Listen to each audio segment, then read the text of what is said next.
जय जगन्नाथ सांग माने आज सकाळु स्वामी आमर नहीं आछंती दहीबरा देखिले केमती दिसुची टेस्टी ना जहा कहतु पचा आम ओडियांक दहीबरा होची आमर जीवन। ट्रिंग ट्रिंग फोन टी बाजिला सेठु जानिबा को पाइली आमर किछिटा सांग आसुछंती। मु लागी पड़िली लंच प्रिपरेशन रे सेठु बनेइली टमाटो खट्टा पनीर तरकारी बंधाकोबी तरकारी डाली खटाटा आउथरे देखै दोछि कारण खटाटा बहुत टेस्टी हेइथिला। सांग माने सबु आसीगले आ मु समस्तंक पई व्यंजन खलीदना रे बाढ़ी देली। खलीदना और सांग माने एकाठी बसी खाइबार जो मजा आ कोउठी भी नाही। सत कहिली ना सांग माने।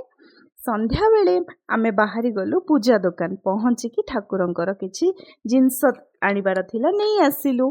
घर को फेरी मु जाई बनेइली डिनर।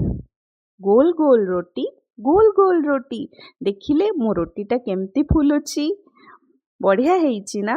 रुटी को अंडा ऑमलेट आउ अंडा भुजिया बने आमे दी जण बसी आनंद रे खाइलो।